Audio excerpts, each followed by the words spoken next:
Oh dear me, that's all going badly there. She's got horribly lost in Paris. For Lady Hawk, that's a shame, isn't it? She's forgotten to bring her map, her guidebook. She lost her boyfriend. She needs the rough guide to Paris. She does. But she's forgotten to bring it. She's upset because she's found out the exchange rate is very bad. She doesn't have nearly as much money as she thought she might have. Paris is screaming in the night, she says. Yeah. Maybe that's her baby. Uh-huh. Paris. Right. Won't sleep through the night. Just a guess. I think that's almost certainly right. Hello, this is Adam Buxton. Hey, I'm Joe Cornish. And this is Adam and Joe here with you on BBC Six Music. We're here until midday today. This is the live show. You're listening to the live show. This is actually happening, right, in your life. This is not the podcast. This is not pre-record. Obviously, if this bit is included in the podcast or you're doing Listen Again, then everything I've just said is meaningless.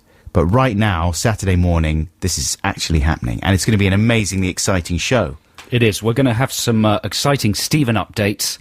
There have been all sorts of events in the Stephen sphere this week. Stevenage has gone insane. It's gone crazy. I got a couple of Stevens in public this week, yeah. We're going to be filling you in about all of that. What else have we got? Juvenilia. Yeah, more Juvenilia. We have had a flood of responses from people sending in clips of themselves recording bits of audio when they were very little. Some people doing radio shows, the same way that Joe did last week. We played a clip of Joe pretending to be a DJ that he'd invented called John Scott. And there was also a clip of myself doing a kind of lame breakfast show as a 7-year-old.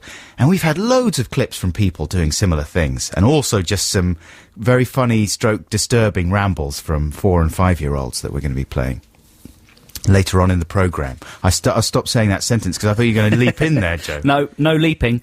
We're also trying to think of a good Text the Nation. We've got various ideas circling. Some of them are a little bit lame. Yeah, well, hopefully one of them will touch down. You know what? One thing we discussed was even doing like a part 2 from last week's Public Pretending Text the Nation. Because we had so many good follow-ups in, didn't we? But I think what we're going to do is include the pick of those good follow-ups in Retro Text the Nation in the podcast. It's getting very complicated, our world now, isn't it? There's so much business. So much business to get through. Also, of course, we'll just be talking about random nonsense and playing all kinds of amazing music, including free choices, wonderful free choices. We brought some vinyl in this week. Yeah, I've got some vinyl as promised. Yeah, I'm going to play some vinyl as well later on. Real records from the actual You know, the thing acetate. about vinyl is when you look at the sleeves, they're almost frightening because they're so huge and colourful. Yeah. They're almost overpowering. Look at Edwin Collins on the front of, what's that EP there? This is Orange Juice, or as they were called, The Orange Juice. And it's like a film still on the front there. And Collins, aged, what, 19, maybe Something 20, like something like that. He looks otherworldly with his long That face. would frighten a contemporary kid, don't you think? Definitely. They wouldn't be... Contemporary kids can't handle an image of that size. They would think it was real. They would think Collins was actually stood right in front of them. They'd think it was a space-time portal. Right. Like in the Time Bandits. Yes, exactly. They'd want to jump in and tweak his oranges. Oh, exactly, his navel. Okay, right now, here's some music for you. This is Private Life by great... Oh, I've got a check a bit... By who? This is Private Life by 100%. That's not supportive. What if someone suggested... Fun. It's just fun. It's light-hearted fun. It's banter. Come on. Is it? I'll read out an email later on from someone who suggested that I might actually have dyslexia. And if that turned out to be the case, then you would be a dyslexia bully. Yes. Finally, my life's goal achieved. Genuine laugh. This is Grace Jones. I'm going to introduce the record The now. morning's first genuine laugh from Cornish. Callings. Oh, just play the music. That's Grace Jones with Private Life, taken from her 4th album, Warm Leatherette, released in 1980. What a year. This is Adam and Joe on BBC Six Music. Now, last week and in previous weeks, my co-host Adam has had some trouble reading. Yeah, a little bit. Is that fair to say? Yeah. Reading some emails. I mean, you do very well when you get into the body of the things, but sometimes it's the in and outs that... Yeah. And it is tricky. It's a tricky skill. What do you do when you're reading them through, like off the computer screen? Do you go out into the loo and practice there? I do, yeah. I've been trained. Right. Heavily trained. Heavily trained. And do you read, like, in your own life? Yes, I do. Yes. So you're used to reading? Yeah, I'm a highly skilled reader of words. Okay, got you. Here's an email that I got, right, that I'll try and read out. Actually, it was quite a long email, but I'm ignoring most of it. And just going to the end bit. This is from a lady from Taiwan. That's in the Republic of China, Joe. Did you know that? And she lives in room 220. Don't say her address. In the poor Institute of Plant and Microbiology. You're not supposed to say her address. It's all right. She lives in there. This is her office, obviously. All right. Anyway, she's called Paula. Hi, Paula. How are you doing? And she says, "Do you think that you have dyslexia, Adam?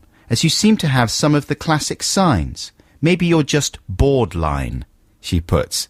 She's dyslexic. Well, exactly. I'm not really going to get too upset about a diagnosis of dyslexia from someone who can't even write borderline.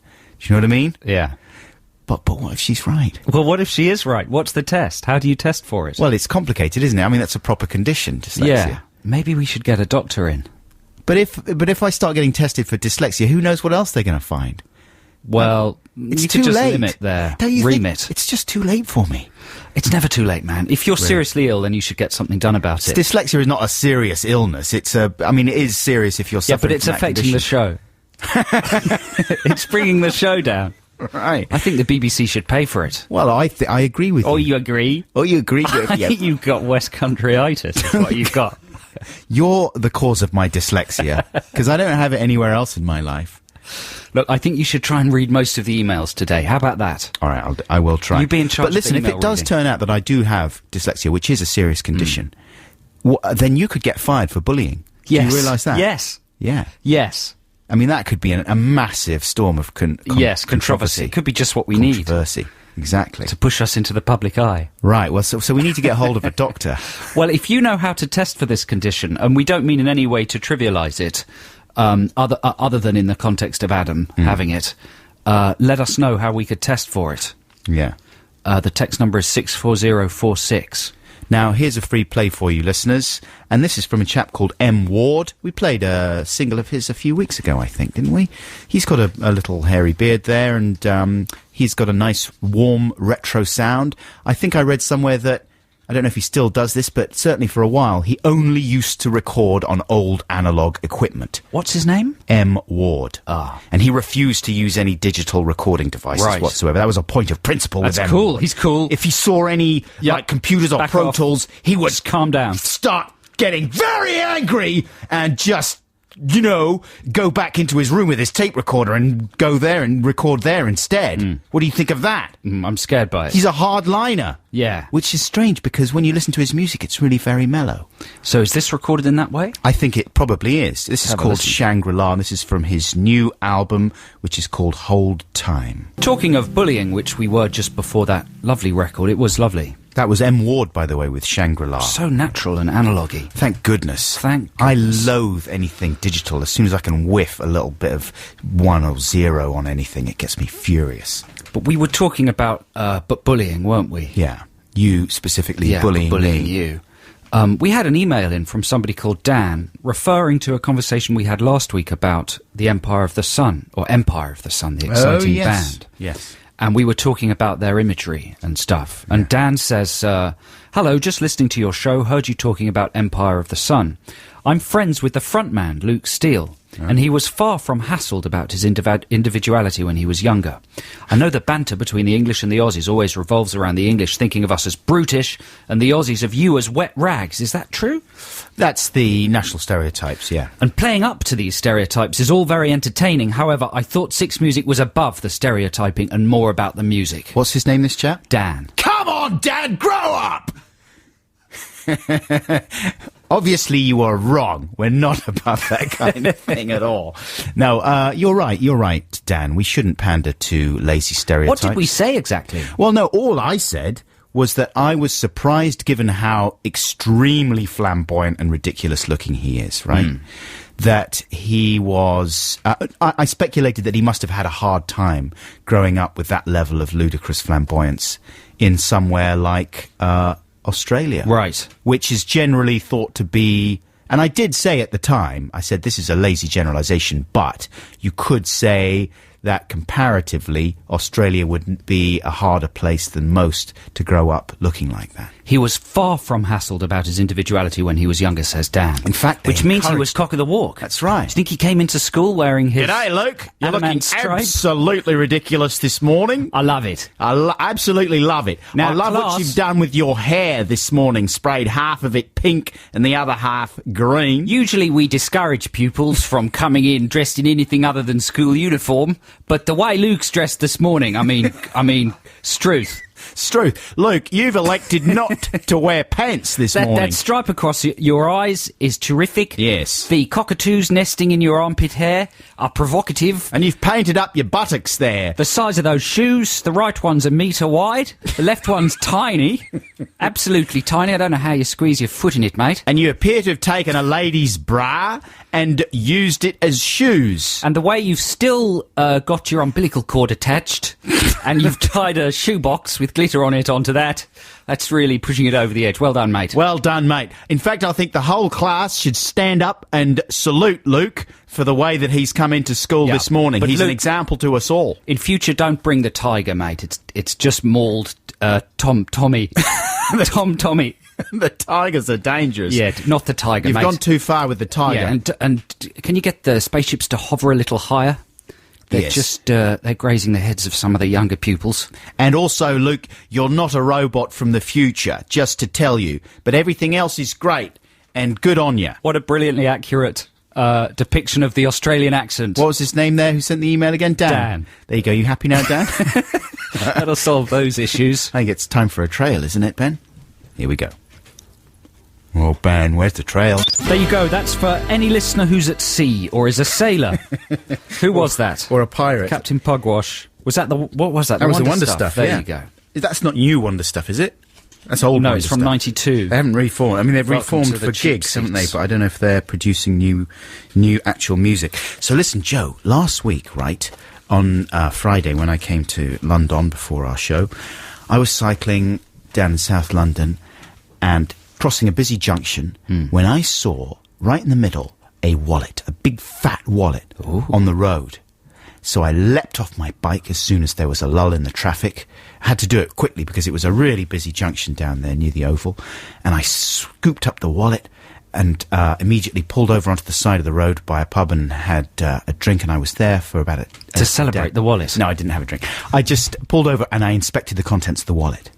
First thing that went through my mind, what do you think the first thing that went through my mind was? It depends how much cash was in the wallet. Well, exactly. I was curious to see if there was any cash in the wallet, right? Because it had clearly just fallen out of either a cyclist's bag or, I don't know, maybe someone... So you mean no one had time to get there before you? Exactly. I was the first person on the scene. You think somebody might pick up the wallet, take out the cash and pop it down again? Yeah. A yobbo, or a thief or whatever. If they'd nicked it, they might have taken the money out and just lobbed the wallet out the window. That's what the thieves do sometimes. That's true. And I checked for cash, and it flashed across my brainium in just a second, right? A split second even, not as long as a second. Like, if there's any cash in here, I might just nick it and then get rid of the wallet, right? I'm admitting that because I believe that most people would entertain that thought for a microsecond and then discard it, as I did. Almost immediately. I mean, it came back again a couple of times, but I got rid of it each time. Actually, it was moot because there was no money in the wallet. So, what I then did... What about card fraud? Well, exactly.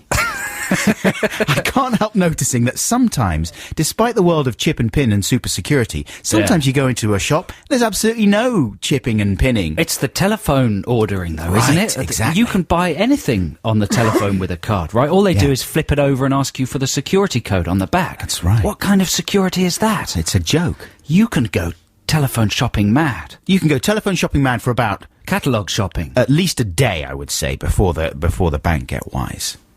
Is this irresponsible? Yes, but we're talking hypothetically. Yeah. Were you a criminal or somebody with no morals? Right. That's what you would do. And I'm talking from the perspective of a victim. Yeah. I'm saying that were someone to steal my wallet... Yes, you see, I'm talking from the perspective of the a criminal. perpetrator. Yeah. Thinking, ooh. No. Well, instead what I did was I What went sort of a through... criminal is that who thinks, oh, Ooh. Little bit of fraud. Ooh. it's not very Tarantino-esque. That's what they're really like, though. Is it? Tarantino fails to grasp. Oh, Little doggy. Oh. You go to bark or you go to bite. Woof. You're barking. Woof. Woof, woof. Ooh. Cut your ear off. That's a good I idea. have to cut your nails off. Might have to cut your hair. do your nails. What kind of grotesque caricature is this now? Anyway, listen. What I did with the wallet was I went through the contents, right? And I got the guy's, trying to find some phone number or other. So I found his gym membership card, or what I assumed was it was a card from some gym, and I phoned up the gym. It's probably a gym membership card. You reckon? Yeah. Yeah. So I phoned up the gym, and I said the name of the guy of the wallet that I had found. Well, the dyslexia's really kicking in. Do you know what? I was pausing because I was anticipating the end of this story, and I was anticipating I phoned up the gym. scorn bucket that was name going to was come Jim. from Corn Bucket. Corn Bucket. No, I'm with his enjoying scorn it. It's an bucket. exciting story. Yeah, well, just don't talk about dyslexia in the middle of the exciting story. Sorry. Then, I mean, you've derailed my printer story on a number of occasions. I know someone emailed in about that, Yeah, didn't they? don't you dare Well, you better derail finish the- this one. Finish this one. Come on, push. I'm worried now because it doesn't have a push. proper ending. Well, the words were going to continue, weren't they? So what I did was I phoned up the guy, the gym, right? Yeah. And spoke to quite a clueless sounding guy there. Can you bring the wallet in? Oh, can you drop it off?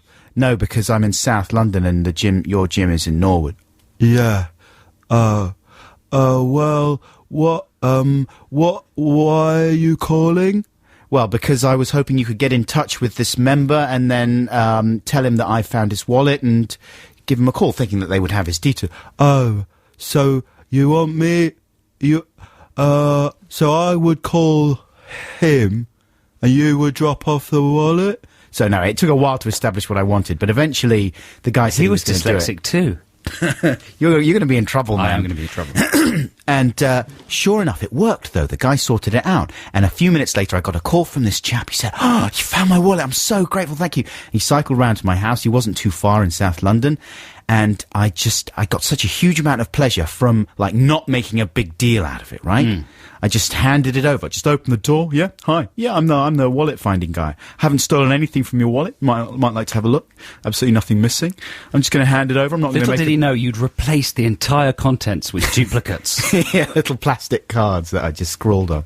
Just handed it over. It was a wonderful feeling. I felt What a fantastic feeling. felt like Jesus. It was wonderful, And I really made a meal out of not making a meal out of it. Do you know what I mean? Yeah. In my own head. Yeah. I was like a saint.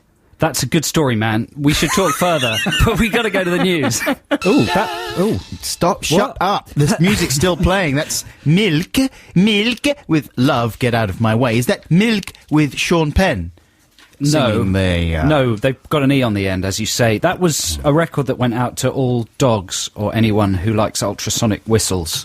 And it's got a very sexy cover. Ben, our producer's put a little capture of it there. Can you see that, Adam, on page 3 of your list? It's got a couple of gender-ambiguous people. Well, men they're called. Well, one of them could be a lady. Oh, I see, yeah. It's a bit like that. Was it Pulp who did a similar... Oh, no, it was... Well, who was the band that did the similar androgynous kiss in Placebo? the 90s? Maybe it was Placebo, was it? I can't remember. No, it was... What's his I name? mean, it's an old thing. Everyone does it. The androgynous kissing. But this time there's a bit of tongue. Right. That's what... Or is that a lip? No one... I can't quite tell what's going on, but It it's, might be a sweet. It's provocative and sexy. Is it one of those sweet shrimpy sweets? What, like a powdered shrimpy shrimp? thing? Yeah. Like a marshmallow What shrimp. do they call those shrimps? Or are they just called shrimps? Yeah, they're called shrimps. Yeah. No, it isn't. I'm pretty sure it wouldn't be. I think that would make it less cool. Yeah. Two androgynous people passing a shrimp. No, I think it'd make it more cool. Anyway, that was Milke. Were you happy about Sean Penn winning for Milke? I was, yes, but I thought this was at the Oscars, obviously, Yeah. which I didn't watch. I only watched the highlights, but did you watch it?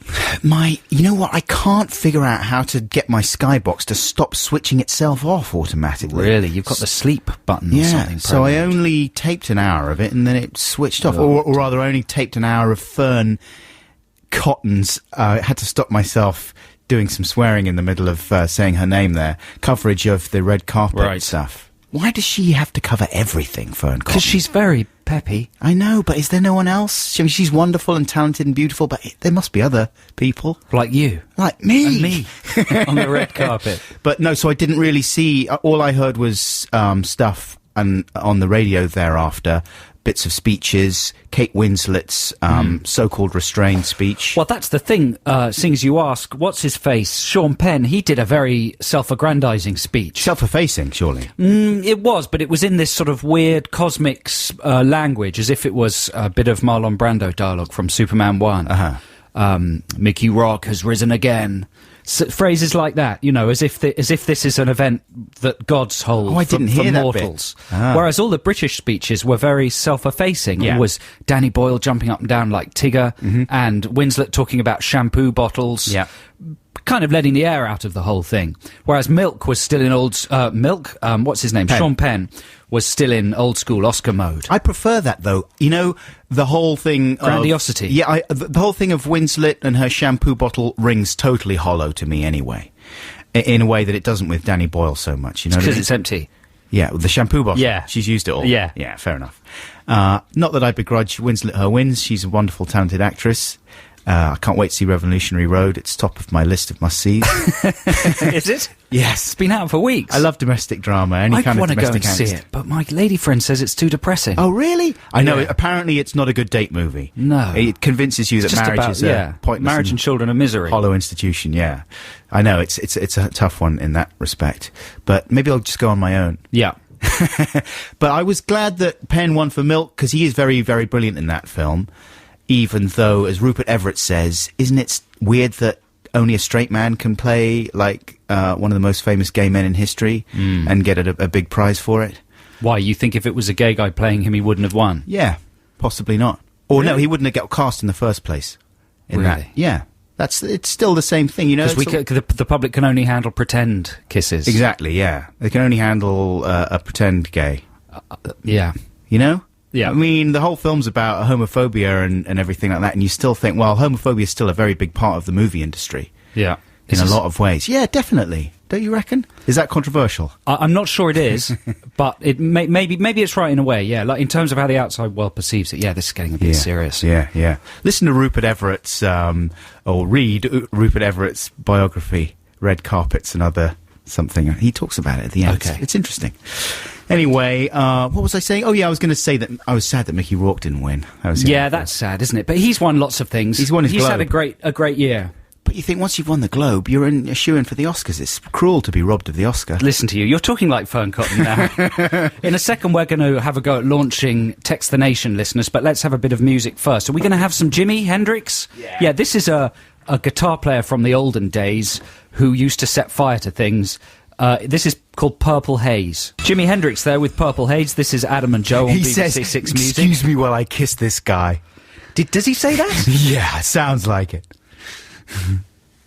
Excuse me while I kiss this guy. It sounds like that's what he says. You're obsessed with kissing guys. Listen, if my comments about the homophobia rampant in the Hollywood film industry are removed from this week's podcast, then I quit! Okay? You're really taking a stand. I am taking the time is now for me to stand up and be counted. Who do you think should have played Milk in Milk if it wasn't Sean Penn? Rupert Everett. Do you think that would have been good? Yes, he would have done a great job. He's a great actor. He's a great actor. He's more flamboyant. It's true. I mean, he's ungainly maybe and less suited to the role than Penn was. He's very tall. He's not ungainly, but you know what I mean. Like he's Milk. big I don't and think gangly. Milk wasn't that tall, but they could shorten him with CGI. Exactly. They could squash like him in down. Forrest Gump. He'd be on his knees with slippers on his knees and then blue over the bottom of his legs. Blue screen legs. Exactly. Yeah, they photoshopped my legs out. He could easily do it. He could do the accent. He could do any of that stuff. You know, and it makes me absolutely sick that they just had to go to Sean Penn. As great an actor as he is. What are we going to... We should launch Text the Nation, right? Yes, we should. Should we have the jingle jungle, Ben? Text the Nation. Text the Nation. What if I don't want to? Text the Nation. But I'm using email. Is that a problem? It doesn't matter, text.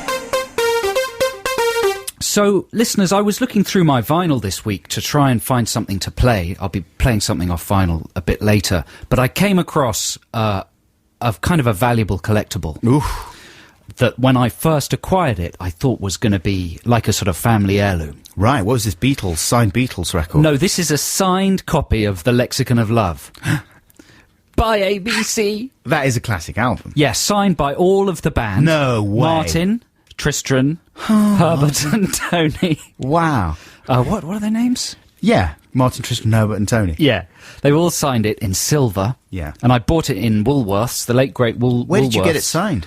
It was just on the shelf. They'd been in for a signing. They'd oversigned. Right. And there were some leftover ones. Hard to believe. I remember how excited I was at the time. I thought this was like finding, the golden idol in Raiders or something. Nemo. Finding Nemo, exactly. As if I'd sort of stumbled upon the world's most precious thing. But 25 years later, looking on eBay, $29.99 for a signed vinyl copy. Not bad. Not bad, you think? I would have thought about 15 quid for a signed Really? copy. I was expecting triple figures. So our question for you in Text the Nation this week, listeners, is what's the most valueless bit of pop culture collectible? Does that make sense? Yeah. What's the most valueless, pathetic pop culture collectible you've got? Yeah. Like a thing that you thought was really precious maybe 10, 15 years ago, or maybe even recently that, you've stopped your partner from clearing out of the house. Maybe you've packed it in bubble wrap in the loft. But you fear now that it's absolutely pathetic and worthless. I mean, I've got crates of that stuff. Really? Literally crates, about 5 or 6 crates of stuff that I cannot throw away because I think, oh no, can't throw away the very first Lord of the Rings plastic cup from the... You've got one of those? Yeah.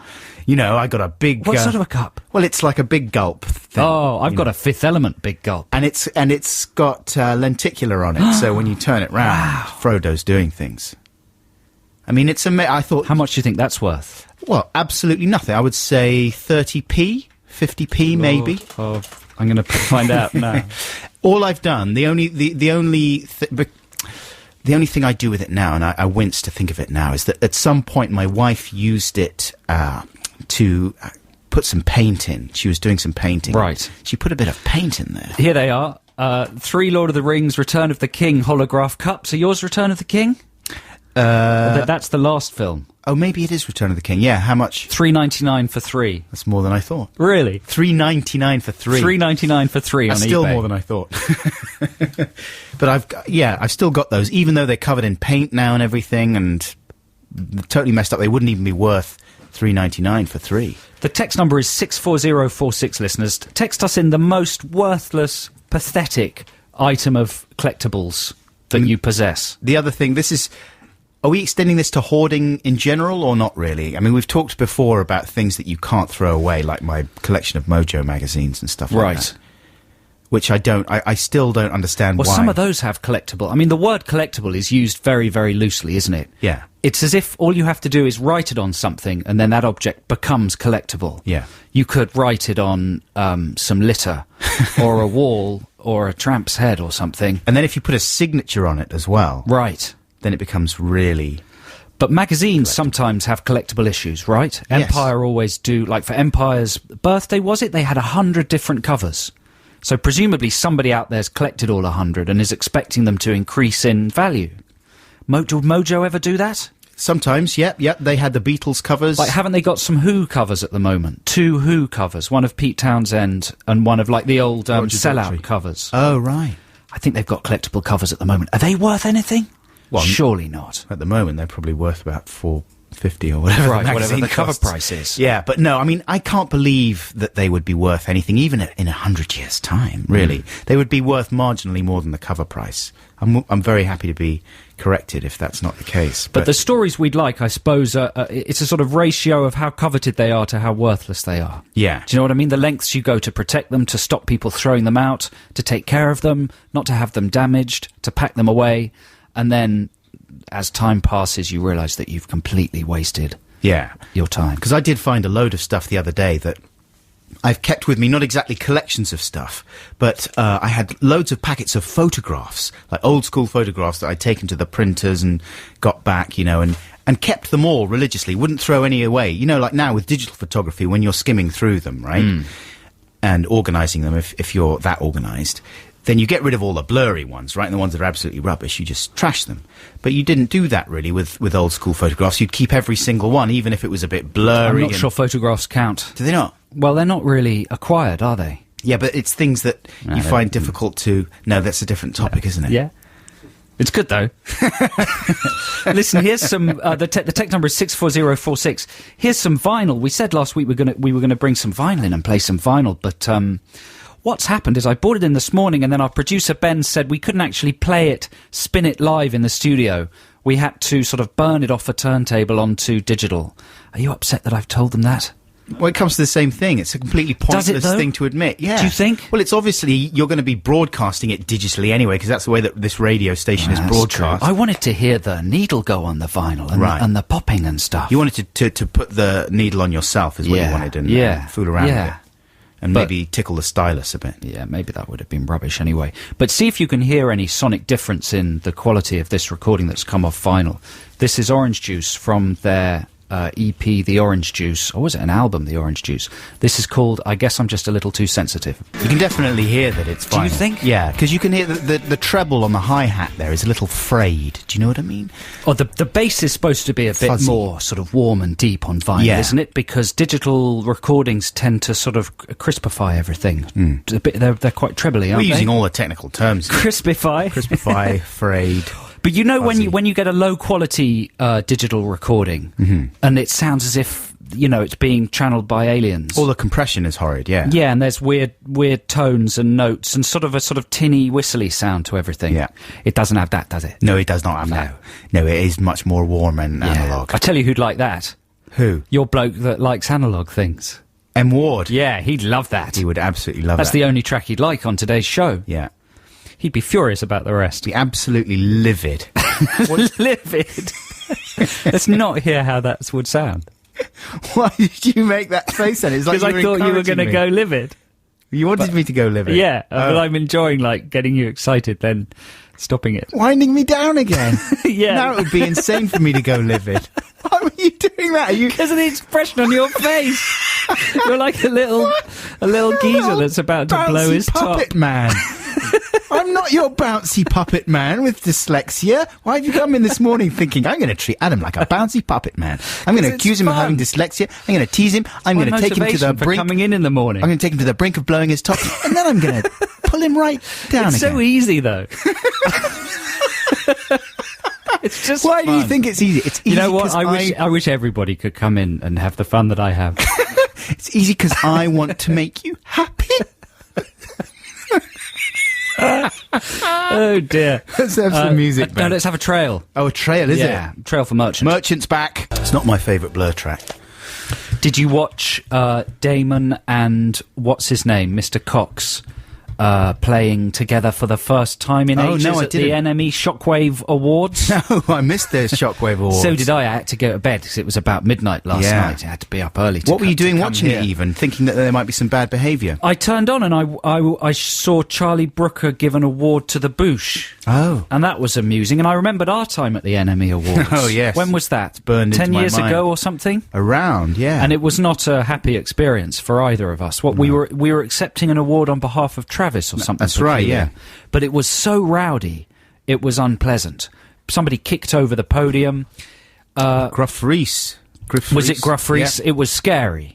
It was like one of those school assemblies where it gets out of control and the teachers can't control anything anymore. were screaming abuse at people. People were swearing. It wasn't very fun, was it? No. But times have changed and things have become more conservative, and it was a bit like the Brits. It seemed a very problem-free and sort of respectful NME Awards. Mm-hmm. Anyway, that's why I was watching. And how were Albarn and... Didn't see them.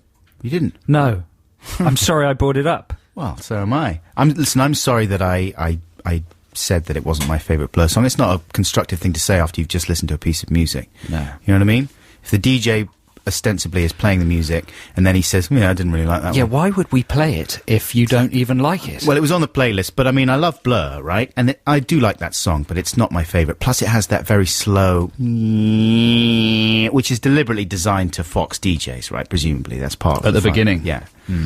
And it just creates a gap in the soundscape of the show where people think, oh, they've messed up. And actually, no, they haven't. It's just the Blur and their sonical games. And I hate that! All right? So much hate today. Just getting it out of my system. It's nice, this program for... Listen, I went to see Bolt, right? I'm changing the subject. You did it in the middle of a sentence. I like that. I abandoned it. I absolutely jumped ship. I went to see Bolt. It's about a dog, and it's in 3D. It's in 3D. I went to see the 3D version. When you go and see these films, you have a choice of seeing the normal 2D version, or you can go to a 3D screening. It's in Real D, in fact. Is it? There are two rival 3D systems, Real D and Dolby. Right. Yeah.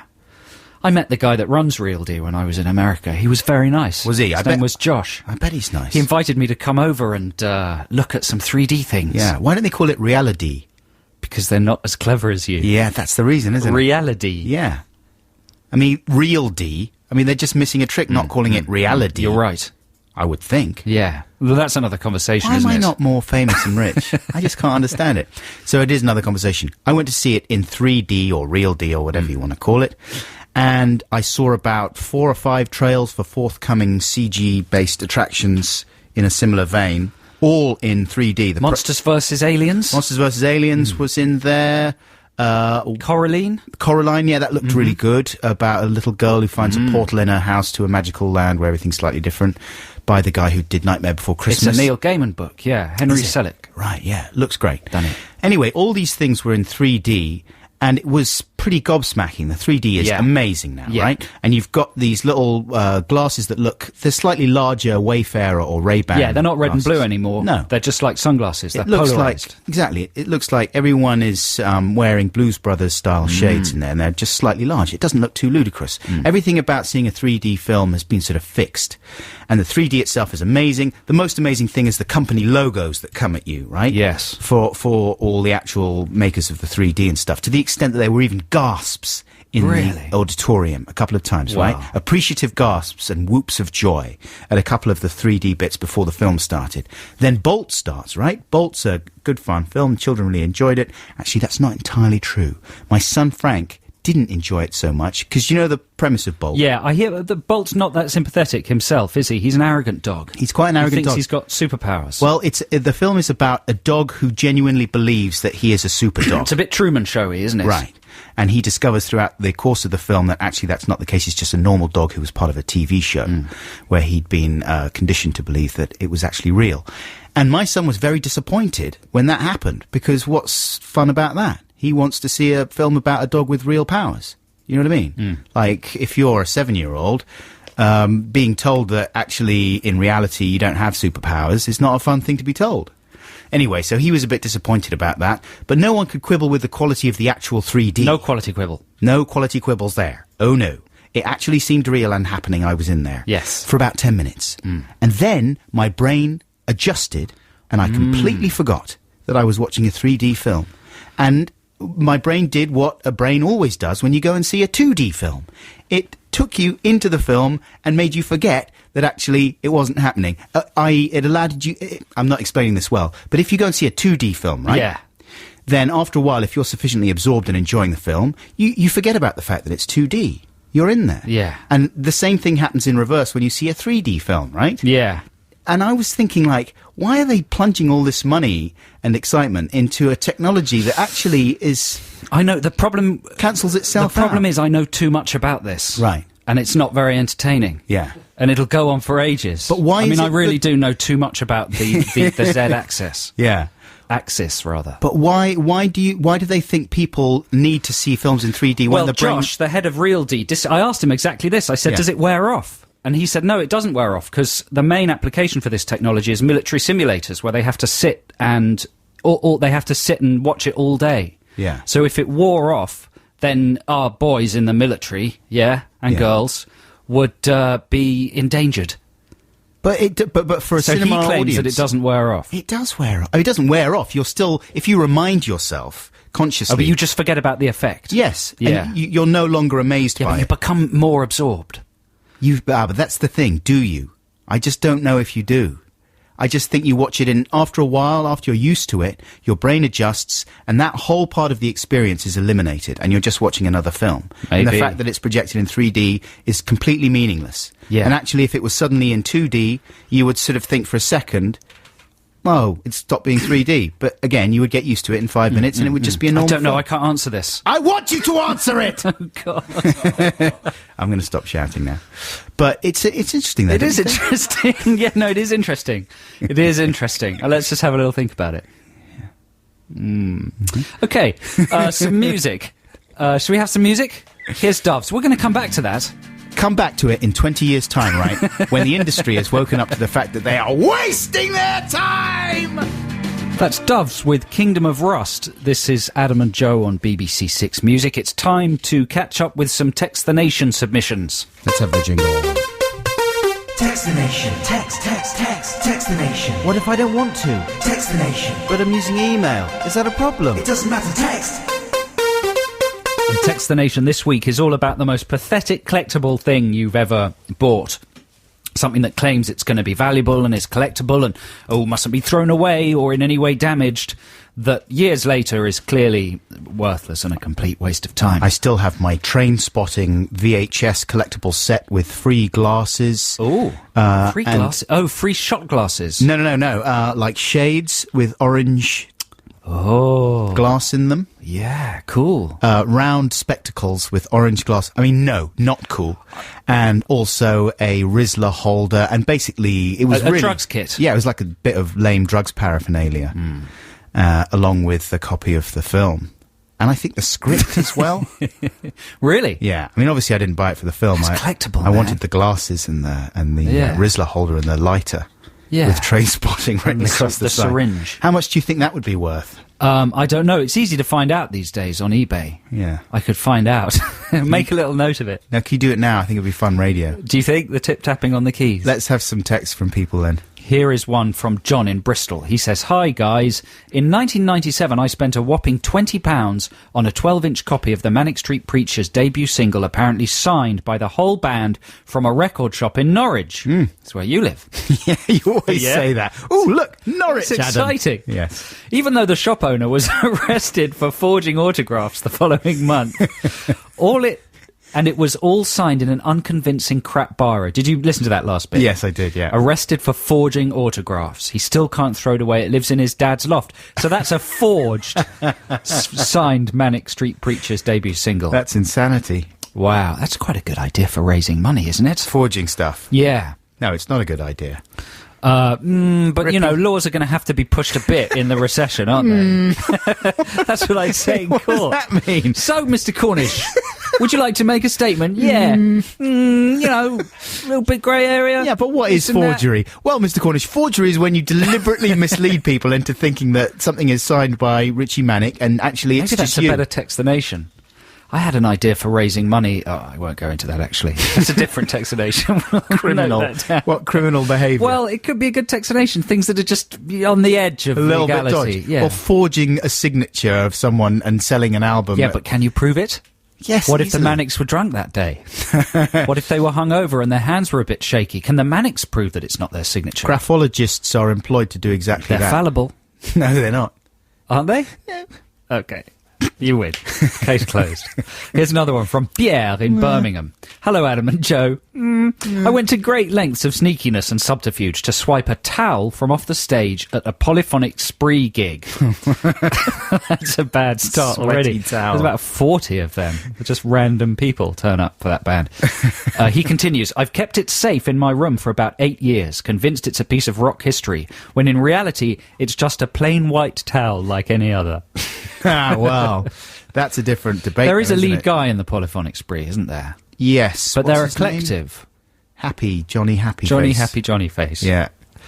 They are a collective, though. They're like a commune, aren't Yeah, so that's... they? Now, there are loads, as you say, and you would imagine that the value, the provenance of a sweaty towel would be hard to establish and also hard to care about. Well, Pierre in Birmingham cared about it. Well done, Pierre. Keep hold of it. Don't let it go. Stephen Sheffield says, "We have a prized white towel from an NERD gig, which my wife fought tooth and nail for at the gig. Wow. You know how frenzied people get at gigs when they throw something out? Absolutely. People go mad. Even if it's just some free promotional single, it suddenly, whilst flying through the air, attains an enormous worth, doesn't it? You know what? It always makes me sad whenever I see it happening. Whenever, like, a guitarist out there, because sometimes they make very over-the-top gestures. Yeah. And maybe they'll even lob Why does a it whole... make you sad? Because of the behaviour of the audience, a kind of prehistoric... Yeah, no, it makes me sad because I always think, I wouldn't get it. I wouldn't get it. They'd shove me out of the way. So you want to be in there, scrabbling for it. No, I don't. I hate Scrabble. It makes me anxious. You just want to be given it. Yes. Instead of it being thrown out to Please, everybody can I else. have it? Please, can I have it? I was going to throw never this out, get but it. I'm going to give this to Adam. That's my Pharrell impression. Thanks. Thanks, Pharrell. What's the end of that? Did No, I finish hate that scrabbling. one? It's awful. Did I finish that one? Yeah, his wife fought for the towel, tooth and nail at the gig. It turned out to be a brand new IKEA towel. Worthless. So it hadn't even been wiped on Pharrell's Because head. here's the thing, as an addendum to my comments there, right? I always imagine the feeling of disappointment of the person right next to it, because sometimes the item lands in one person's hand, Yeah. and then someone else in the crowd will Assaults snatch them. it off them. Yeah. And how are you going to be happy for the rest of that gig if someone's just nabbed the drumsticks off you? Now that I've the guy remembered the popped in? idea for Text the Nation. Right. But we can do it next week. Okay. I'll tell you about it. It was for a manifesto for behaviour at gigs. Okay. Because I saw the Fleet Foxes. Yes. And there was some poor behaviour there. We're going to talk about that later on, though, Yeah, right? we'll talk about that later. Okay. Another one then. This is one from Eddie in Leicester. I have a life-size adamant cardboard cutout stuck in the loft that my wife thinks is priceless. Frankly, it gives me the willies. I'm not surprised. Might give her the willies, too. That's probably quite valuable, though, isn't it? Yeah, surely. That sounds cool. I like cardboard cutouts. Yeah. You know those cardboard cutout policemen they have in supermarkets? No. Have you not seen them? No? What, to make you think you're being watched? Exactly. No. Yeah, the constabulary have decided it's a genius mind plan. They've got life-size cutouts of constables standing there looking serious, and they're putting them in public places, Constable cutout. yeah, to make people just feel that there is a police presence. Morning, Constable cutout. And I keep thinking I would love to steal one of those. Really? Yeah. They're not so that people think that it's a real policeman out of the corner of their eye, are they? It's just to instill a feeling that there is a presence Really? there. Are they mounted on skateboards? a feeling of authority? On the end of a bit of rope? No, they're not. That's a stupid One idea. of the men That's behind an the absolutely delicatessen counter stupid idea. pulls them along no, the bottom of pathetic, the aisles. pathetic corner. It's just pathetic, stupid response to a brilliant Uh-oh. idea by the Met Police. Constable cutouts on patrol. No nicking. With just a member of the staff behind the Otherwise- cutout saying, Can you put that back, please? He might take you to paper court. And give you a foldy fine. give you a paper cut to put you off. Any more, or should we come back to these? Let's have one more. Yeah. This is from Jake. I have a Daphne and Celeste autograph. That is absolutely worthless, I'll tell you right now. It's pride of place on my pinboard. I'm 23. My punk band was playing at the same free festival in Cambridge as they were when I was about 15. I would say that we you- got them ironically, of course. Yeah, sure. Says Jake. But doesn't irony wear off after a number of years? Irony certainly wears off very quickly, and it's worth nothing and what's financially. That's 8 years now. Irony can't last 8 years. It means you're a fan of Daphne and Celeste. Like David Quantick, he was always an advocate of theirs. Really? Yeah, I always remember him championing them. But there you go. Keep those coming in, please, listeners. The text number is 64046, the most worthless bit of pop cultural collectible ephemera you've got. So, Ben, are we playing the trail and then my free choice? Is that the way it's going to work? Yeah. Do your free choice first. Then. Do my free choice first. I like that idea better, because then it all gets a bit muddy and confusing. Then that way it's about you sooner. Exactly. Yeah. Yeah, exactly. And then I'm happy. I'm more happy. This is the Electric Six, and it turned up on my. I wasn't a huge, massive fan of the Electric Six album when it came out a few years ago. But actually, it's one of those things that's popped up on my MP3 player on random, and this track really jumped out. And I thought, wow, how could I have missed this the first time round? This is Synthesizer by the Electric Six. And Ben, our producer, is lining it up right now, and I'm filling for him while he does so. Thumbs up, here we go. See, it faded out in the end, didn't it, Ben? You thought it was going to be a big crash bang wallop ending, but no, that song goes on for about 15 years. If you don't fade it out. This is Adam and Joe here on BBC Six Music, and I wish that they would read the news. I wish they could wrap the news in the same kind of style. But some people think that that's not the way to go with the news. Trivialises the news too. Apparently, for some people, it trivialises. It's a shame, because kids would like it more. But there you go. these are the times we live in. It's just gone 10:30, time for the news. It's the ethereal, folky sound of Fleet Foxes with He Doesn't Know Why. Who was talking there? Somebody was talking. What was that, Ben? What was going Someone on? just That was very talking weird. at the end there. How dare they? But, you know, I went to see Fleet Foxes at the Roundhouse in London last Sunday evening. They were playing 3 nights there? Something like that, yeah. And unfortunately, kind of stupidly, I mentioned at the end of the show that I was going to be there, and I think I may have encouraged some Stephen shouting. Right. For people that don't know about this or have just started listening, this is not something that Adam and I have actively encouraged, right? Well, I suppose we have a little bit. But listeners to this show have taken it upon themselves to do a call and response thing when they're in public. One of them shouts Stephen, the other one shouts Just Coming. It's a way for people to connect with each other who listen to the programme. We've tried to just let this thing grow naturally. Networking. People love networking. Yeah. But anyway, it happened a lot at the Fleet Foxes gig. Right. Before the show, there was one, as I went in and went up the stairs, there was a very loud one from close behind me. Yeah. And I was just giving the woman my ticket, so I didn't even look round No. on that one. There were lots of people there. You are that ultimate Stephen denier. Wait a second, though. I get into the gig, and then there was one very loudly from right beside me. Yeah. And I went and I your spoke to that girlfriend? guy. It was a guy I didn't know. I spoke to him. Oh, yeah. You've got to let me off the hook for the first one. It was very crowded. You think I should have turned around and waved? How hard is it just to say, just coming? That's the point of the thing. embarrassing. Of course it's embarrassing. But Okay. tough luck. But then there was, after the first song the Fleet Foxes played, there was a very loud one from the upper circle, I think, or somewhere quite a long way away from me. And that got lots of replies from the audience. Yeah. And the Fleet Foxes were kind of baffled. They said, the lead singer said, you guys talking to each other? Like that. Yeah. He felt a bit, I think, left out of the That's exchange. This is the Yeah. problem. This is the potential problem with the whole Stephen thing. But anyway, there was a lot of general, not heckling, but people shouting out random phrases and stuff to them. And they're a very laid-back band, so they enjoyed it, and they were shouting back, and people were, you know, requesting weird songs, shouting out Bob Dylan and stuff. And in the end, he played a Bob Dylan track because people were shouting out Dylan's name so much. Yeah. So they're an affable sort. They don't mind that kind of thing. But we've had various emails from people who were at the gigs on the following nights. Okay. And here's one from a guy who's actually called Stephen, I think. He says, you've probably already been told this by other people, but I thought I'd chip in just in case. I was at the Fleet Foxes gig on Monday night and heard someone shout Stephen. Before I had a chance to reply, as I feel being named Stephen, I have an extra right to do, the lead singer of the Fleet Foxes got there first. He laughed a lot and said something along the lines of, I'm onto you, I'm onto your little social interaction thing there. So clearly someone had done it the night before. Well, they certainly had done it the night before. On Call Balls night. Then here's another one from Lucy, who was, I think, at the same concert, and she says, just as the applause died down from one of their tracks, what should ring out from the back of the auditorium but a loud explosion of Stephen?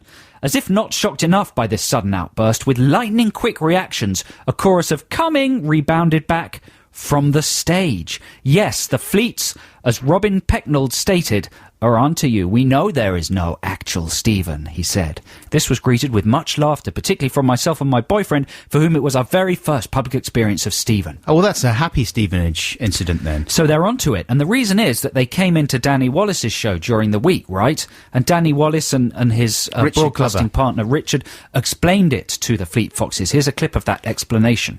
Someone shouted in the audience, someone shouted Stephen, and then on the other side, someone shouted coming. Do you remember that at all? Kind of. Yeah. Oh yeah. Did you know what the hell was going on? No. No. I think Stephen was going to meet his buddy. There you go. Well, that will explain that.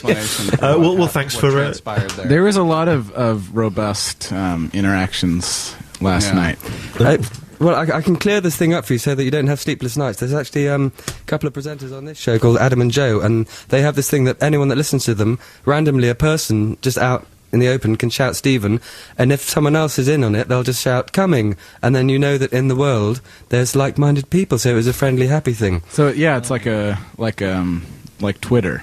very much live Twitter is what that was. Yeah, like analog Twitter. Analog I Twitter. believe they used to call that talking.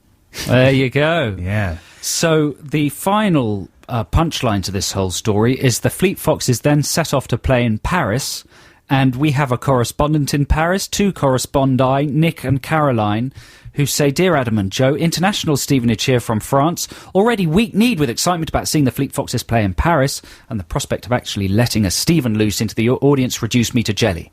Waited until the first few songs went by. Someone else shouted something. The Foxes looked confused. So to put them at ease, I shouted Stephen. Whereupon the lead singer, Robin Pecknold, quick as a flash, said, Just coming. Do you guys have that here too? Wow. International Stevenage. There you go. But do you think he is going to be quite annoyed and fed up by it? Well, it's funny how it seems to have targeted the Fleet Foxes specifically. I mean, Yeah. why would... Is it because I said I was going to that concert? I'm sure Or that- do you think it's just a band that listeners to this show enjoy? Yeah, you know, we all love the Fleet Foxes. Everybody loves the Foxes. They're a very quintessential Six Music type band as I well. did feel a bit responsible on Monday. Because there must be people there as well who find it irritating. Baffling and annoying. Yeah. And it interferes with their enjoyment of the gig. Because especially Fleet Foxes, you would imagine it's quite a sort of hushed, not to say reverential atmosphere when people aren't shouting, Stephen! Well, people heckle at gigs anyway. It's something you deal with generally, isn't it? I suppose. Right? It's sort of accepted. Not heckling, but trying to make contact with the band between tracks. That's all we ask, listeners, that you do it between tracks, not during them, right? Yes. We're trying to figure out our relationship to the Stephen phenomenon. But people would figure that out for themselves. You know, we've always encouraged responsible Stevenage. Yeah. And don't ruin the enjoyment of other people in whatever environment you happen to be. Yeah. Right? Does I'm anything feeling else? bad that I didn't reply to the loud Stephen. I at the mean, beginning. Do you think that's bad? I would say that's the worst thing about the whole story. Do you think? Yeah. Well, you're making me feel very bad and culpable. You are bad and culpable. I was in a swanky club last night, right? And having a meeting with some people I wanted to impress, and this guy shouted out, Stephen, as I was walking through, and I gave him a just coming back. I would have replied. At a swanky club, I would have replied. It was very embarrassing. Even he was embarrassed. Honestly, because when I came back from the loos, he went, oh, sorry about that. And it's because his friends looked baffled and looked at him like, you're a bit of a loser. What are you doing at the swanky club? So it was an embarrassing thing. But I gave him back the just coming. I've replied to a couple in the street. Couple. It How many of depends you how crowded ignored, it though? is. 2. More than 2. I think I'm 2-2. Yeah. 2 up, 2 down. Well, you're a disgrace, is all I can say. So sort your Stevenage out. Here's LaRue with In for the Kill. She just sounds out of control, don't you think? She is an 80s revivalist. She's doing a sort of an Annie Lennox. Yeah, but Annie Lennox has got real range, though, and... Poor LaRue. I'm not saying that LaRue's got a bad voice, just a little bit abrasive! I think it's Brills. They're the London synth duo. They're the talk of the town. They're all the rage. Yeah. But proving that this 80s thing is out of control and it's sort of completed its comeback, right? Yeah. And to celebrate that, we are doing an 80s Song Wars next week, supposedly. And we've got some rules for our 80s songs, Well, right? we do so far. We've kind of agreed that we're going to try and do the ultimate 80s song, a song that kind of harnesses every single 80s trope that exists. Oh, right? really? Well, that's what I thought, even though I haven't started yet. How would you do started? that music? Yeah, I've started. I I've mean, got I've some gone for ideas. something fairly generic. Have you? Yeah. What have you gone for? Well, I don't want to tell you. Why not? Because it's secret. The thing is that there are so many pots. You could go for early 80s synth pop, right? That's a classic 80s. Well, 80s was a long decade. Yeah. It was 10 years long. It was, but I would say that if you went for something like, I mean, late 80s was the Stone Roses. That would not be... But I think was you not- describe it as 90s music, the Stone Roses. Yeah, well, It of course, was that's the what I'm saying, beginning of though. the 90s. If you stick strictly to music that was produced Yeah, in the true. 80s and ape that style, that's not going to give you because a there's classic 80s everything sound. from jangly guitar pop Yeah. to synth pop Yeah. to pomp pock, Pomp pomp pock, pomp rock, Yeah, pomp pop. the big massive drums and synths and things like Yeah. Take My Breath Away. Yes, exactly. That's very 80s. There's sort of 80s metal is a very distinctive sound, Right. isn't there? So that's 4 different. But you know what routes the could thing go is that down. what the 80s 5 if revival you include pomp pock. I'm talking pomp pock. What the 80s revival really has honed in on is the early 80s synth sound, though, right? Yes. Synth pop. Yeah, Eurythmics, Yazoo, The Human League, Yeah. synthy stuff. Depeche It's the Mode. instrumentation they're keen on. Yeah. Vince Clarke era. So Depeche that's where Mode. we've got to go, do you think? I think so. I mean, then later on you got people like Paul Hardcastle and stuff like that. That still counts, doesn't it? When was that single? 85? Was it? Something like that? Yeah. Oh, well, lots of different directions to go, but I think I've got a good handle on where you're going. Now. No, you don't. Yes, I do. No, you don't. With my brilliant interrogation technique that's made you reveal your strategy. Damn it, damn it, damn it. No, it might be. No. I've done it. I'm the world's worst liar. I can't cover anything up. It's disgusting. Listen, here's a free play. This is a band called Hatcham Social, and they're really good. They sound and this is very reductive when people on the radio say things like that, but they do sound a bit like Orange Juice. Yeah. That's what's got me into them. He's got a slightly Edwyn Collinsy sort of a voice. Where did you come across them? I came across them on another radio station, actually. Ooh, you listen to other radio but they stations. have been played by, I think, Queens of Noise, and also, who does the rock show here? Mark Riley? John the Rock. No, someone like that. They've been played by a couple of DJs on Six Music. They're the latest thing. Oh. Hatcham Social. They're named after a social club in Peckham. And they're from New Cross. And this is really good. I've been listening to this song all week. It's from their forthcoming album that's out at the beginning of next month. And it's called something like, if I remember rightly, You Dig the Tunnel and I'll Hide the Soil. You know, with a pen you could have written that down. I wanted to train my brain to remember things. Is that a good... And I'm going to try and remember what the single's called now without writing it down. I think it's called So Happy... Oh, I can't remember. So Happy Making. So Happy Making. There you go. This is it, Hatcham Social. That's good stuff, man. Yeah, Hatcham Social. Can't wait for that album. And you know what? It sort of disproves what I was saying about bands having latched onto just the synth pop sound of the early 80s. They're going definitely for that Orange Juice Postcard Records sound. I was doing it very well. Yeah, and the Wild Beasts, who we played a while back as well, they sound a bit like Orange Juice Stroke, The Associates, that kind of thing. But you still have to be able to write a good song. Yeah. And you still have to be able to sing in an interesting way. Yeah. And play, right? You know, I mentioned this book before on this show, but there's a book called Rip It Up and Start Again by Simon Reynolds. About Postcard? No, not about Postcard, just about early 80s music in general, the whole sort of indie scene, and about all the music that we really loved from that time. It's such an enjoyable book to read. It really is. I highly recommend it. But I'm getting a bit emotional about the book. You know, like when you do you have this problem? Is it when you try and be sincere suddenly in the midst of all the glibness, your voice goes on this program? Sometimes, yeah. You kind of go the other way and you start getting a little bit emotional. Well, it's peaks and troughs, isn't it? It's a very passionate program. Peaks and troughs? Yeah, fury. It's mostly fury. Quite a lot of bitterness and jealousy, and then occasionally some sincerity. And sometimes that can tip the balance. When you repress so much emotion, sometimes it will come leaking through. It leaks through, and then it's very embarrassing. It's like a stain. Yeah, just try and repress more. Yeah, you need some sort of pad to soak up the sincerity. Yeah, an emotion pad. Yeah, sincerity pads. Where would they go? Armpits. Is that where sincerity leaks out of? Yeah. I don't know. No, it comes from the corners of the eyes. Yeah, does it? Water is leaking from their eyes. Right. It's what they call tears. It's a sign of their weakness. As Emperor Ming says in the film Flash Gordon. So much that Emperor Ming can teach you about. There is. About life. He should do some educational records for kids. You're quite right. Listen, we'll have some more Text the Nations very soon. What are we going to do now, then? We're going to play a trail, and after that it's your favourite Flaming Lips song, which reminds you that one day you'll be dead. Yeah, thanks for that. Thanks for that. But here's the trail. This is the voice of the big British castle. It is the top of the hour. Ooh, that's wonderful. I got so bored with the last hour. I'm glad it's gone. Now here's the new one. It's exciting and it's new. How do you do? Yes, indeed. This is Adam and Joe here on BBC Six Music. We're in our last hour now here on a Saturday morning. And, sorry, I just looked at Joe and he was smiling. And it set me off a little bit. Because you were looking at your screen there. My screen, I was reading some text. There was no telling what you were smiling at. Right, now, come on, get it together, yeah? Let's have the jingle and get back into Text the Nation. Come on. Okay. Text the Nation. Text the Nation. What if I don't want to? Text the Nation. It doesn't matter. Text. Do you want to have a go at reading one of these emails, Adam? Yes. I mean, just to test the dyslexia. Yes. What if I give you quite a long one? Oh, I could do it. And then you'll have to read it quite fast. It'll be fine. Okay, this is quite a long one. You're going to have to speed through it. This is not that fair because you've read it before even.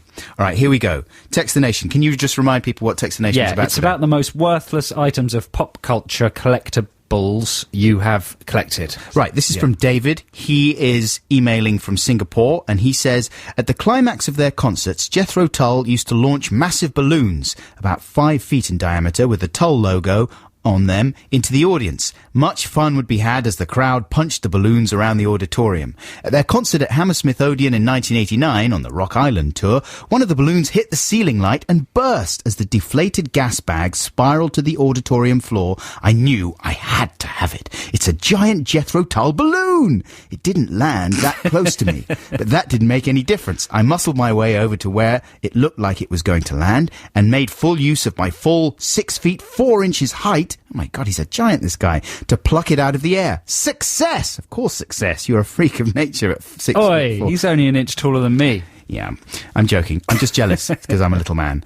The glorious Tull keepsake was mine. For 20 years, I have guarded the burst balloon carefully because it's surely a valuable collectible item. About once a year, I would remove it from my box of mementos and keepsakes and look at it for about 11 seconds, enjoying its beauty. I overlooked the fact that it looks like a whoopee cushion with a hole in it on one side with a Tull logo on the other, because this was a rock treasure. Last year, Tull celebrated their 40th anniversary, the perfect time to cash in on interest in the band. I put it on eBay. There you go. Dyslexia. I knew it would happen. I put it on eBay expecting it to make £30 or more. I got no bids. Well done. I hate it now. Every time I look at it, I feel deflated. That's not the email, that's me talking to you. Really? Yeah. No, that's from David. Thank you very much indeed, David.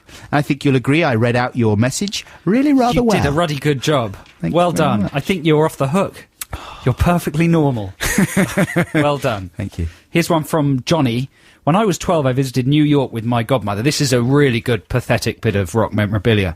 I made her take me to CBGB's.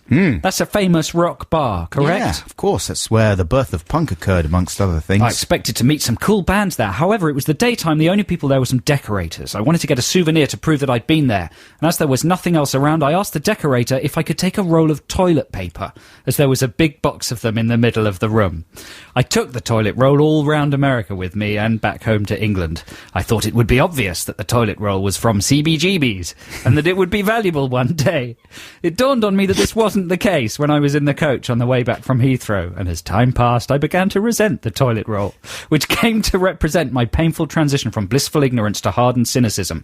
I still have the toilet roll, though, and for some reason, it still somehow seems valuable. Yeah, that's insane, isn't it? I want that toilet roll. You know, when we were doing our TV show, we did a segment called Vinyl Justice where we went round to pop stars' houses and looked at their records. Did we? And we did Kinnicky one time. Of course, at that point, the band was fronted by Lauren Laverne, although she didn't show up on the day to actually do the interview. No, she wanted the others to get a bit of the spotlight. Right. But as we were leaving, I swiped a guitar pick. You didn't? Yeah. Because I was just starstruck. You thought it would be super valuable? I don't know. Yeah. And then Still got it? I've still got it because, and I know it's the right one because I wrote Kinnicky on it with Really? silver pen to remind me that it was their Should pick. give it back to Lauren. Well, I think it was it belonged to, what's her name, Emmy Montrose, I Right. think she was called. So I'm sorry, I stole your pick. That's disgusting. I'll give you two more. But I've had it all this time and I've never thrown it away. Here's a good one from Vince in London. This kind of counts. When I was a kid, I went to Disneyland and spent ages collecting all the autographs of the characters in the park in a special book, convinced that the signature of the actual Mickey Mouse just had to be worth something. But it's not. It's just a lie. That's true. They must be the most worthless signatures it's possible to obtain. Yeah, absolutely, from an actor playing the character in a big suit. Oh, the only thing worse than that would be one of those knockoff Mickey mice on the South Bank. Or in Covent Garden, you know, the illegal ones that look like they've just come out of some sort of shelter. Yeah. I used to get people asking me for my autograph when I was a DJ at a restaurant. Did you? You know, like children and stuff. 'Cause Yeah. they'll ask anyone for their autograph. Yeah. And I always felt a bit fraudulent. I used to, I started off saying, you don't want my autograph, it's worth absolutely, there's no point. But then all the waitresses said, why don't you just shut up and make them happy? And so that's the thing, is you just don't mind, do you? Did it make you a bit happy? A little bit, yeah. Yeah. First few times Don't you it feel happened, important? when the 6-year-olds were clamouring, yeah. Here's the very best one I think we've had in so far, though. This is from John in Manchester. I've got a drumstick wrapped in silver foil, which was thrown into the audience by the singer from Babylon Zoo before he was in Babylon Zoo. Wow. Should have sold it when Spaceman was number 1. What was he called? Jazz Man? Yeah. Wow. That is worthless. Presumably that he had wrapped in silver foil, yeah? Yeah, because it made it look like it was a space drumstick. It's from space. In the future, people will have drumsticks like this. It's an easy way to make anything look futuristic. It's also very dangerous, I Wrap think, it in tin foil. because it becomes a kind of superconductive lightning rod. Yeah, it's a sexy robot game you can play with your partner tonight. Just wrap a bit of yourself in tin foil. And get an electric shock. Is it a sexy game? Have you done that? What is sexy Why would you about get that? an electric shock? Well, if you put a current through it. Why would you do that? Yeah, make it more sexy. Really? I don't know. You're the one who's wrapping encourage- yourself up I'm in just tin foil. encourage wrapping a part of your body in tin foil and pretending it's robotic. You're encouraging listeners to then... Pass a low current through it to make it sexy. Yes. That's a terrible idea, listeners. You're Don't the do that. one wrapping yourself in Yeah, foil. but that's not intrinsically dangerous. You're the one I'm passing just electricity saying, through if that you're foil. gonna wrap yourself in foil, why not pop a little current through it? Just like from a 9-volt battery Okay. or something. From I'm a not talking battery. about connecting yourself up to the mains. Although, no, obviously I'm not talking about that. Obviously, if you're insane and you're listening to this program, please don't go and do that. Listen, here's the Pet Shop Boys with, what's this one called? Love Etc. Is this their new single? Oh, it might be. We're not really sure. Yeah, it must be on the sheet, though, isn't it? On the sheet. They were playing at the Brits. Jackie, did you see them at the They're Brits? not very good at dancing. Well, They just stood there That's for not the their whole forte, song. though, is it? It was That's true. I'm being sort of It was an ironic. Yeah, AV. this is their new single, I think. Well, it's Right. certainly from this year. This is called Love Etc. Here's something that I done when I was extremely young. It isn't gonna kill ya, 'cause it is only juvenilia. We've got another version of that jingle with an actual child singing it, which slightly excuses it a bit more, do you think? I mean, it's a terrible jingle. You got that one there, Ben? You don't want to hear it immediately. That'll drive you insane. Look, we're going to do more juvenilia later in the programme. I wanna hear it. Well, you'll have to wait, okay? Because we're breaking this up. We have such a wealth of stuff to play you from people that have very kindly sent in their juvenile recordings.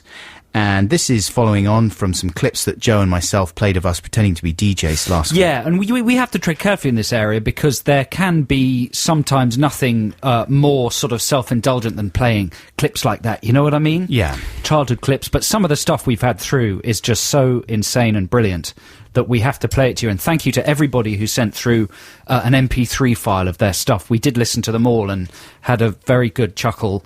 But we've had to be slightly ruthless in paring it down to fit into the show, haven't we? Yes, absolutely. And we might, I mean, if we get more stuff like this, we should do it as a regular thing. So we might play some of the other bits that we got on another show. But anyway, as far as today's concerned, we'll do maybe 2 or 3 of these. And I'm going to play you some clips right now from someone called Naomi. And here's the email that she sent. Dear Adam and Joe, I seem to be emailing you all the time suddenly, but I'm not a crazed weirdo. I just really want to get this nonsense recording to you. Here it is. It's an 8-minute MP3 of my radio show when I was a little idiot, she says.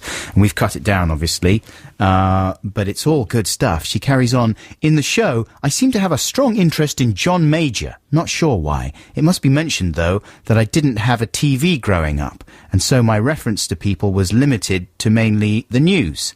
Also, in the original recording, I say that John Major and Janet Jackson...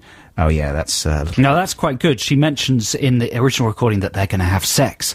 And then a year later, she's so guilty about saying the word sex in her childhood recordings. Sorry? We don't have that. Oh, really? Well, it's funny anyway. She went and replaced it with the phrase... Record token. They're going to have a record token together. I thought that was nice, but we can't illustrate that. She says, I hope you like the show. Basically, it was a very long clip, so what I've done is I've just cherry-picked a few bits that give flavour. But this is amazing. How old was she when she recorded this? Well, she doesn't actually say, and... I think it was it 11? I think so. It was around that. We might talk to her on the phone Yeah, we can ask her. But this is... You've got to imagine a very young girl and a little tape recorder pretending to be a radio DJ. So let's have the first clip from Naomi there, Ben.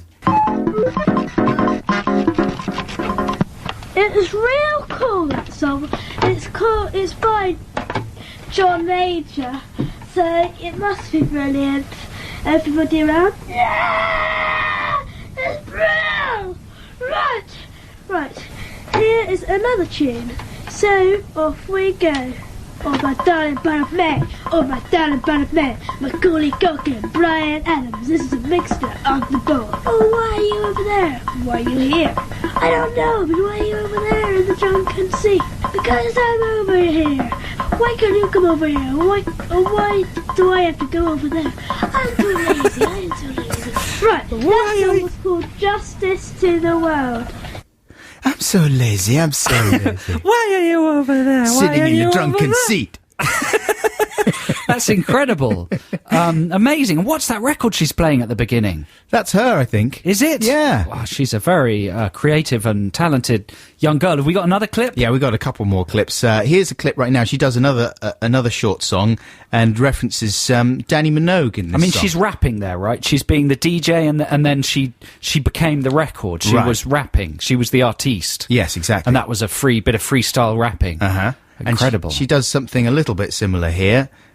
So now, if you don't mind, I'm going to play a tune with my voice, as I don't have anything else in my substance, and a hairbrush. So here I go. Danny Minogue, Danny Minogue.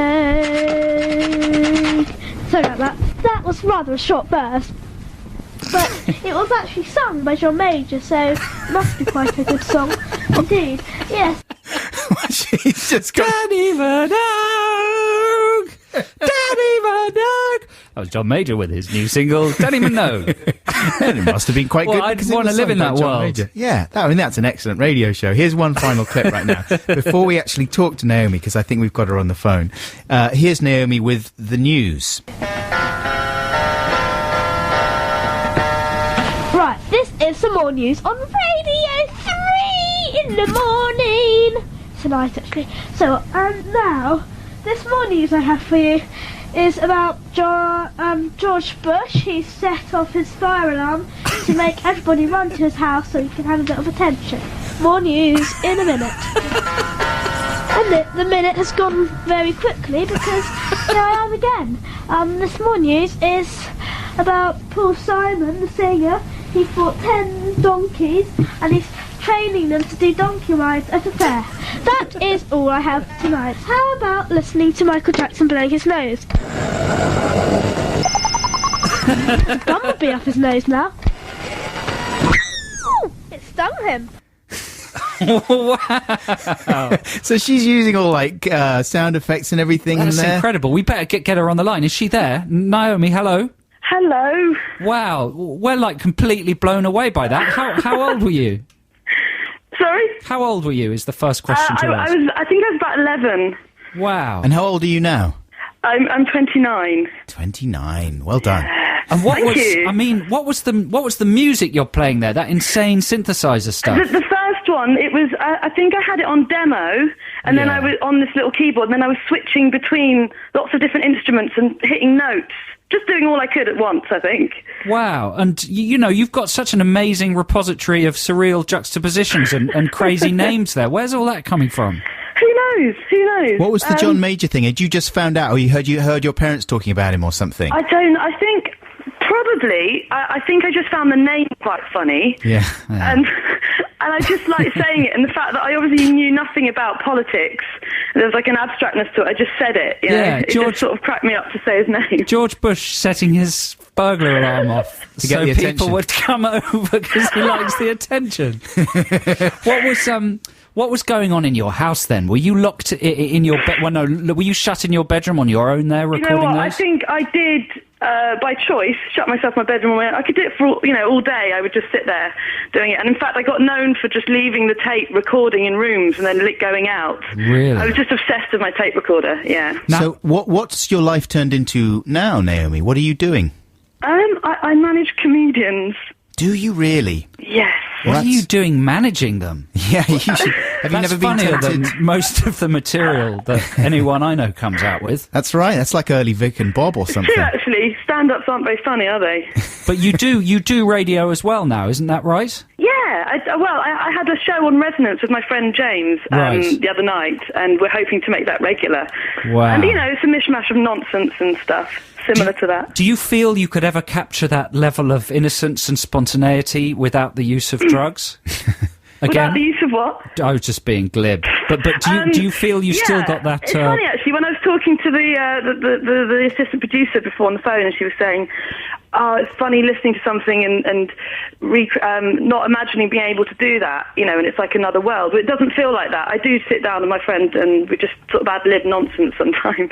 So it's still like when you listen to it back, you can still hear yourself. Because sometimes when I listen back to, like last week, the clip we sorry played, to interrupt, but the thing with girls is the voice doesn't break. I mean, there is a tone, there is a tonal change, isn't there? The thing that's so mortifying as a man is hearing your unbroken voice, and that really brings the sort of years home, doesn't it? Right, it makes it feel like a different Naomi, person. actually speaking to her now, it almost sounds like we're talking to the 11-year-old Naomi. Well, the nice thing to hear is that the enthusiasm is still there in your voice. Life hasn't beaten you down. I like the way you do your own audience as well. I know. Do all the cheering.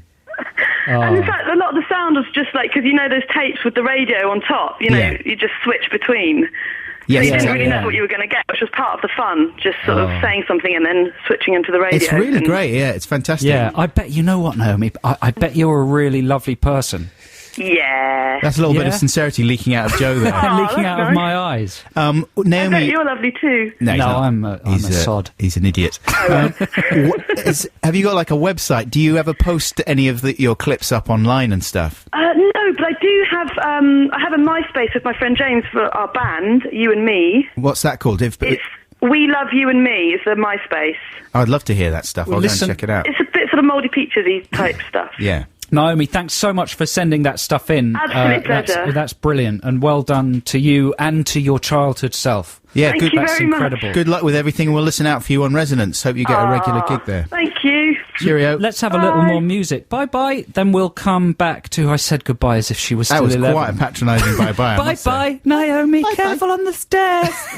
Here's some music from Snow Patrol. There you go. That's the sound of the future, kids. Deal with it. That's Passion Pit. By Sleepyhead. No, other way around, isn't it? All right, Grandad. It's just gone 11:30 and it's time for the news. Who's that band then? That was the Grass, man. That was the Mighty Supergrass with Grace. Wonderful to hear that. This is Adam and Joe here on BBC 6 Music. And now, of course, yesterday there was a huge hoo-ha, not to say a diamond hoo-ha, in the centre of town because U2 were playing a gig on the roof of Broadcasting House here. Yeah, I got a lovely call from a BBC marketing lady inviting me to some drinks last night. She didn't make it clear that they were drinks overlooking the amazing gig. I said no, I had to get an early night because I had the show, and she said, "Are you sure?" Yeah. I said, "Yes, I am sure." I was going to try and make it, but I couldn't. Apparently there were thousands of people in the street, and it was like a big rock phenomenon event. Well, they're the biggest band in the world, aren't they? So we're told. But this is one of these things where you just kind of feel like, are they really the biggest band in the world, or is it just one of these monikers that gets ascribed and then people just are happy to go along with? Well, I was thinking it's important to be balanced here at the BBC, and the BBC have had a lot of U2 on this week, right? They've been all across the BBC, so surely it's right that two Six Music DJs should maybe spend 10 minutes being really rude about them. Well, you can be rude about them. I'm not going to trash them because I don't want to rule out the possibility that I might one day be friends with them. Right. And that's the main thing for me is I don't want, I want to hang out with them. Well, one thing Bono was complaining about last night in his interview with Lauren Laverne was that apparently white musicians aren't allowed to run huge companies. He was saying it's all right for Jay-Z to run a huge franchise. Oh, right. But when white musicians do it... Who's complaining about white musicians running companies? I don't know, but this is what Bono seems to think. He seems to think that U2 are less credible because they're interested in their business ventures. Yes. That they're perceived like Richard Branson rather than a proper devil-may-care rocker. Well, But he says that hip-hoppers... But isn't that because traditionally and historically African Americans have been disenfranchised and not allowed to run companies because of terrible racism. Isn't that argument? Well, obviously that's part of it, but obviously in hip-hop as well, they're completely naked hip-hoppers but about the whole their... point of white rock was that it was a reaction against the establishment and against all white people running companies. And you against idiot, the man. Bono! For him to complain about some kind of inverse racism seems very disingenuous. Maybe he wasn't complaining about inverse racism. He was. Look, I'm trying to slag them off. I know, but I'm trying to stand up for them for balance, right? Okay. Here's one thing, though. See how you can balance this one out. When he was playing on Jonathan Ross's show last night, they played a couple of numbers from the new album, and they sounded fine and everything, and Bono started wandering around in the audience. But because he still does all his moves, even though he's now of a certain age, and he's filling out in that way that men do when they reach a certain point. Morrissey is, and we all are. And then he but he still does all his young man rock moves. Like he leans on his amps, he leans forward, he does the classic Bono moves, and he obviously feels like even in a TV studio he's got to do something slightly outrageous, and so he sort of wandered off the riser there and wandered around the TV studio audience who didn't really know what to make of it. They're supposed to be trying to touch the hem of his coat, aren't A couple of people were reaching forward, but not that many. A couple of people were reaching forward and said, "Go and touch me, please, Saint Bono." And then he went and just lay down on some people's laps. And you could see the camera, they weren't really touching him. They didn't really know what to do. They had their hands in the air sort of going, what should I do if there's an Irish man lying on me? Should I touch him or feel his leather jacket or just leave him alone until he gets up again? And that's really and they had a shot of him and he just had his arms folded. He was looking sort of, just having a little nap. I'm a bit tired after all the jumping around. If he was less successful and a wino outside a railway station, he could pretty much do the same thing, couldn't he? Singing very loudly and just lying down in strangers' laps. Yeah, but people would let him because he has got a good voice still. He does. You're so positive. They're the biggest band in the world. What's your problem? I don't know. I just don't think I'll ever make friends with any of them. Right, and so, but I won't now, anyway. Exactly. What if you find yourself in a room with them? The Edge is going to come over and... It's not going to happen. He's going to get his bobble hat and try and throttle you with it. You know what? He wouldn't, because they're too magnanimous. They're too nice. Really? They've seen it all. They've done it all. They're like politicians. They can't afford to alienate anybody. I mean, but Bono must be aware that he has had a huge amount of vitriol directed at him at various points. In fact, I think he even writes a song on his new album about it. About the perils of, putting yourself out there. So anyway, enough U2 on the BBC. If you haven't had enough U2 on the BBC, you can go to the red button, though. We've been asked to tell you where you can see more U2 at the BBC. But that'll be the end of it for our show. Although we are going to play some right now from the gig last night. Which track are we playing? Good. It's called Red Button. It's not called Red Button. It's called Magnificent. This is U2. That was U2 playing on the roof of Broadcasting House yesterday. Can I read it out a text for balance? Yeah. Bill says, "Can you turn that portentous turgid vomit off, please?" Well, you have it's just balance, man. It's yeah, but balance. where's the positive text saying we that played is the absolute record. wickle-wackles? The record was doing it in itself by being called Magnificent. Yeah. Well, I thought that sounded great. So did I. For balance. A band absolutely on top of its game. Although, when they were on Jonathan Ross last night, right? Like a few weeks ago when Morrissey was on, Morrissey handed Jonathan an album by, I'm not going to be able to remember the guy's name now, a bloke that Jonathan is obsessed by, an old 70s actor guy. Did you remember that, Joe? No. You weren't listening, were you? No, I tuned out, sorry. Absolutely wasn't listening. But anyway, so Morrissey had thought of a good present for Jonathan that was actually, perfect for him. And had some kind of point to it. Yeah, Morrissey. Yeah. I thought we were talking about Bono. Yeah, because on Saturday, when I stopped listening, we do this show, and it's on the radio, and it actually goes out live. Does it? Yeah. Okay. And so... Yeah. So Morrissey's given a present to Jonathan, and it's something you can't remember. It was a record by an actor who Jonathan is obsessed by. Right. And anyway, it was a good present.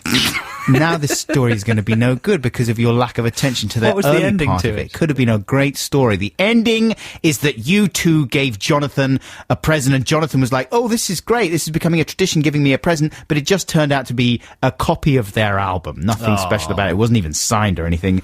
And that's the end of the story. story that you didn't even listen to the beginning of. Don't blame me. It could have been amazing. For your rubbish stories. Could have been Sony award-winning genius story, and because you could have chipped in and go and added something to it and provided the name of the actor that I was searching for. Instead, what do I get? Nothing. Stonewalling from Joe. What's the point, Cornish? What are you even reading there? I'm reading texts so that we can do a really good final Textination in a couple of minutes. All right, then. After your free play. Okay, so this is a free play.